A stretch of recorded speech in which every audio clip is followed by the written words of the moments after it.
Oh boy. Okay, so if you watch my episode 3 review, which honestly, if you did not, I don't know why you're watching the episode 4 review first, but please watch episode 3.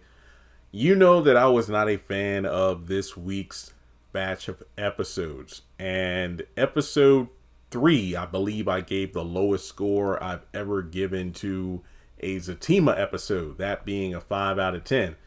Well, that record is broken because this episode gets a lower score than a 5. This is season 3, episode 4, entitled Help Yourself. Now, I'm about to say my score. You're probably going to be like, good grief, Jeremy's like, what? What? What? But I thought about it and this I got a lot of sleep, so I wasn't agitated or anything. I didn't stay up late to watch the episode. I just, what is it, 9:05 now, so I watched the episode around 8:15, 8:20. So I was wide awake.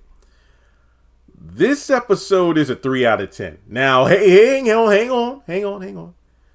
I just feel like if you listen to my review, you will understand why I gave it the score I did. And I hope that things pick up next week, but something tells me that's not the case. So, without further ado, make sure you thumbs up the video to show you like it. Hit subscribe because, hey, I'm trying to hit 300,000 subscribers. Follow me on social media. Links are in the description. And hit that bell icon and select all. That way you are up to date whenever I post content on the channel. And also, follow me on Spotify. I just launched it last week. I start, uploading my reviews on there, my Zatima content. And when Sistas comes back next week, I'll be uploading my audio for the reviews up there too. So let's get into Help Yourself because, oh boy. So last episode was 28 minutes. This episode was 24. But honestly, if you trim down some of these scenes, this could have been like 16 minutes. So we pick up where we left off with the car crash, and Sean is calling 911. Angela's trying to get Bryce out of there. He's pretty banged up. And Sean rightfully says, like, look, you can't take him out of the vehicle because you could possibly make it even worse than it already is because he's pretty, injured. But Angela says that she smells gas, so they need to get him out of the car right away. So, as soon as Sean finishes 911's call, he helps Angela drag Bryce out of the vehicle. And it's a good thing that, that occurred because a few moments later, boom, the car goes up in flames. So I guess you could say this episode started with a bang. Okay. So after the theme song, it's the next day. And this was honestly, hang on, let me see. 1, 2. Yeah, this scene was one of the highlights of the episode for me. So Zach is watching Fatima sleep, which is actually good continuity because Zach mentions, I like watching you while you're sleeping. Remember that one episode of Sistas where he had a photographer friend and asked to rent or borrow the camera. So when Fatima woke up and went into the bathroom was covered with pictures of her asleep. And it's like, what? And then it also brought about the funny thing about TV where it's like, okay, who goes to sleep and wakes up with a full face of makeup? It was addressed that one time. Fatima said, hey, I always rush to the bathroom and put on makeup before you wake up. That way you don't see me without any makeup on. I thought that was a fun nod to continuity in turn or TV magic where it's like, hey, because Tyler films things so fast, there's no way Crystal's always gonna not have makeup on sometimes and then have makeup on sometimes. So in any case, he made a breakfast in bed and everything. And it's a good thing that Zach was actually able to get a good night's sleep considering, Bryce Preston was able to write that check to get him out of his money issues. Now, what I'm about to say, because I actually paused the audio because I needed to get something to drink real quick. Even though I really like this scene where you have Zach and Fatima in bed together just talking, and Zach kind of recounts the whole thing about him never wanting to feel like that again. And Fatima's like, what do you mean? Like having no money? And look, I don't want to harp on this, but it just takes me back to the different ways that both you and Karen have dealt with me when I had nothing. Because, Karen would have been raised in hell, oh, you broken everything. Whereas, you were going to hold me down. But why and then, the sister circle all the time, oh, Zach ain't shit. Zach ain't this. It's like, why do women do that? You listen to the other women, especially when it comes to a guy who's trying, like, why can't you just let a man try? And Fatima's like, I'm not like that. And it's like, well, Angela. And while there is some truth to that in terms of Fatima being influenced by outside sources, is Zach forgetting that he had nothing but the clothes on his back and a bicycle when Fatima ran into him in the parking lot? For real, like, Fatima has never once made it seem like she was in it for the money at all.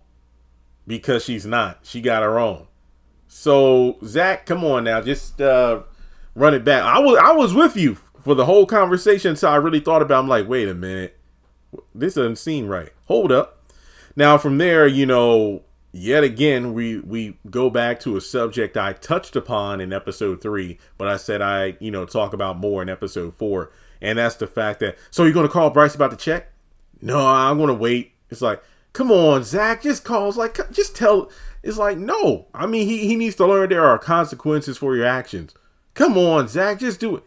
And that leads into Preston. Okay, you know what? I might as well just jump into that. Yeah, I'll talk about the other characters more later. And I feel like that's one complaint that fans have, that there's far less Zach and Fatima in Zatima and more focus on the other characters. So take that for what you will. So later on, once Zach is in the office, he's on the phone with the bank, and it turns out that Preston's check did clear. And, he's joking around about, like, okay, now how much money you got? Look, I'm not telling you that. It's like, oh yeah, with the busted boots and, the rundown truck. Look, my truck ain't raggedy. But basically it's like, hey, don't judge a book by its cover.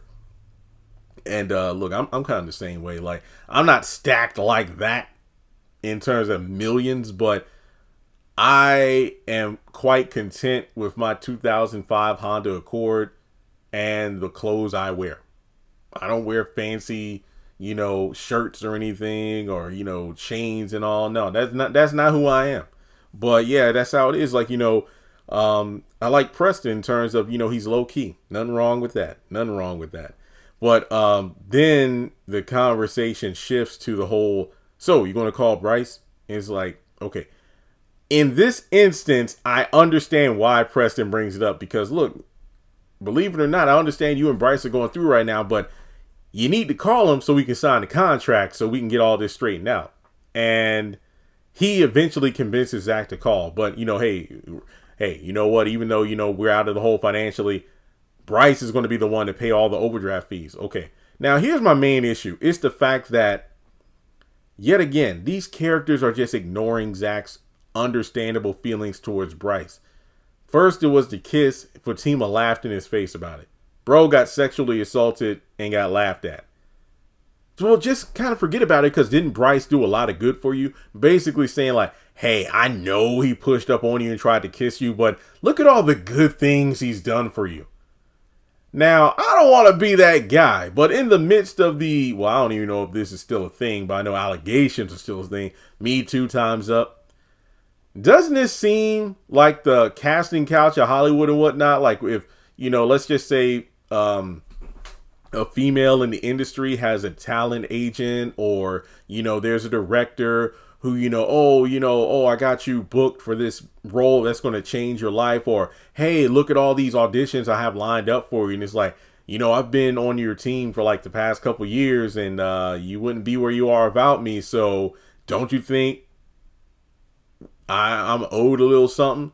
And then they make a move, and then let's say this girl talks to her friends or her parents about it. It's like, well, I mean, he has a point. Look at where you are in your career right now. If it wasn't for him, you'd still be flipping burgers at McDonald's, or you'd still be, a secretary at the office back in your hometown. I mean, is it really that bad that he just went in for, a little kiss compared to everything you have right now? You see the double standard there. And then in this case, we're elevating it to a financial screw over where Bryce took 1.5 mil behind Zach's back after he said no. If he did it before, who's to say he won't do some crap like this again? Granted, I think it's safe to somewhat assume Bryce has learned his lesson about gambling like this, but at the same time, he has violated Zach's trust twice at this point.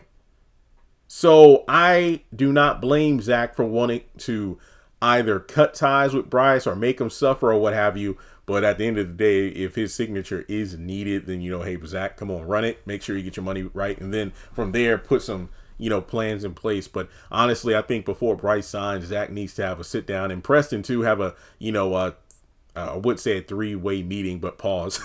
But, just have a sit down and just go over some new rules and regulations about how Rise Ventures is going to go. And if Bryce can't agree on those terms, then, hey, that's a wrap. Like, once we get the money straight, we're done. So, out of nowhere, Deja pops up, and it turns out her lawyer is actually in the same office building as Rise Ventures. She stops by, and I like the camera tricks they're doing to hide the pregnancy a bit, because remember at the time Jasmine Brown was pregnant. So, we're seeing mostly, upper torso, facial shots and whatnot. And then the moments where we do see her full body, she's usually turned to the side, or like in the last episode, she's carrying grocery bags, so we don't see it. But either way, still fine as heck. So, she's being flirted with Preston, but as soon as she leaves, Zach calls her out like, "Oh, you talking about still want to push the lawsuit against my girl?" And then Deja's being all petty, like moving the tape dispenser, cutting the lights out.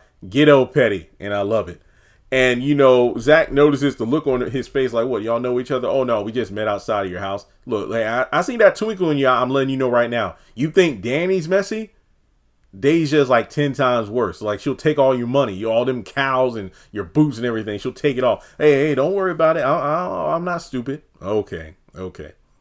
Now, over at Belinda's place, you got her and Nate having that morning sex, and then she's still in her feelings due to the fact that Nate still has not told Zach about the situation about Jeremiah and Fatima. But, she's about to go to work, meaning like, look, when I'm gone, you're gone too. And it's like, we ain't dating, we effing. And then, Nate gets in his feelings and brings up the fact that, well, you know what? You trifling. Zach and Tony were right about you. Oh, what they're saying about me? Oh, I'm not telling you. And then she kicks him out. Basically, she calls Angela from there, and she's at the I think Angela had been blowing up her phone or something, and obviously Belinda wasn't answering, and she's at the hospital with Sean. And it's funny about this scene is the fact that Belinda doesn't know who Bryce is in the hospital. Who's Bryce? You met him before. Oh, okay, well, you want me to come over? I don't know. It was funny because even I had to go back through the Rolodex in my mind. I'm like, wait a minute, did Belinda ever meet Bryce on screen? For the life of me, I can't remember. I think so. I can't remember. I really can't. Wasn't yeah. In season 1, when everybody was at the house for dinner, Zach, Fatima, Bryce, Angela, and Belinda showed up. I think they have met briefly, but it's not like, it's not like Belinda knows him on a personal level.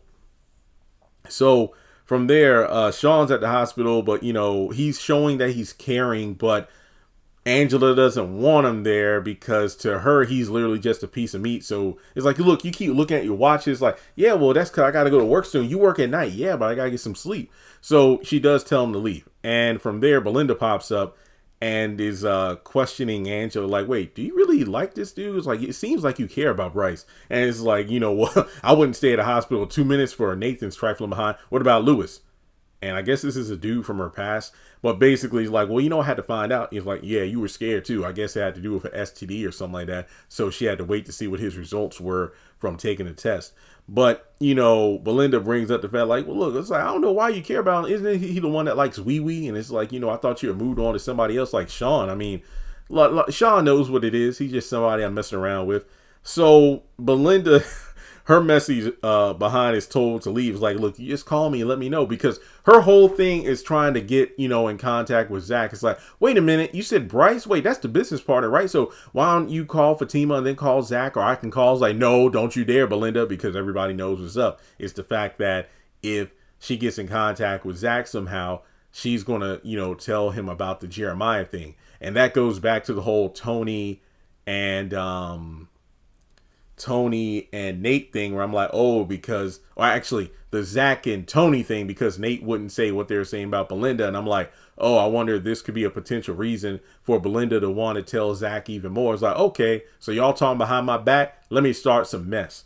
There you go. So from there, we're almost done. We're over at the barbershop. Nate is trying to get Mr. Tyrone and the other patrons of the barbershop to agree with him. Hey, if you knew something in regards to your boy, let's say you knew somebody put hands on your boy's girl, should you tell him? Yeah, I would. But whoa. And then Tony interrupts. Well, wait. What about if your boy got a record and your boy's going to do something stupid, and then that could lead to him getting behind bars for life? Okay, that's different. So basically, after some back and forth, Tony is convinced that, okay, yeah, we need to tell Zach at some point in the near future. Nate running his damn mouth, and Tony's trying to stop him. Like, look, he knows if you keep running your mouth, it's going to get out and somebody's going to tell Zach, and then all heck's going to break loose. So then that leads to the final scene where Fatima randomly pops up in Connie's neighborhood, and she knows Zach is coming to go talk to Jeremiah. She's there to kind of intercept Jeremiah to tell him, look, I didn't tell Zach about what happened in the parking garage. Zach has a record, you know that, and if he finds out, he's probably going to do something, so don't tell him. But then, as her and Connie are talking, Zach rolls up, and then they try to make conversation like they're talking about Miss Gladys, like, oh yeah, I wish I would have met her, and this, that, and the third. And then Zach rolls up, what are you doing here? And that's the end of the episode. This was arguably a weaker episode than cliffhanger than episode 2. I would probably say that episode 2 had the weaker cliffhanger because it was dragged out for minutes. This particular cliffhanger was rather quick, but I don't think it was a strong enough cliffhanger to have us going like, oh, I can't wait to see what happens next. No, we know what's going to happen next, because based on the character wardrobe, we know that this is when Zach goes, I'm only going to ask you this one time. Did my brother hit you? That was in the season 3 trailer. So folks, this was not a good set of episodes, and I'm not really excited about next week. Maybe next week things will turn around. These 4 episodes were just set up, but I think that this was on Sistas season 7 levels of writing. That's my opinion on the quality. So let me know your thoughts in the comment section below. Maybe you enjoyed this. If you enjoyed it, kudos to you. But I just gave my honest thoughts. So like and subscribe, and I'll catch you in the next video.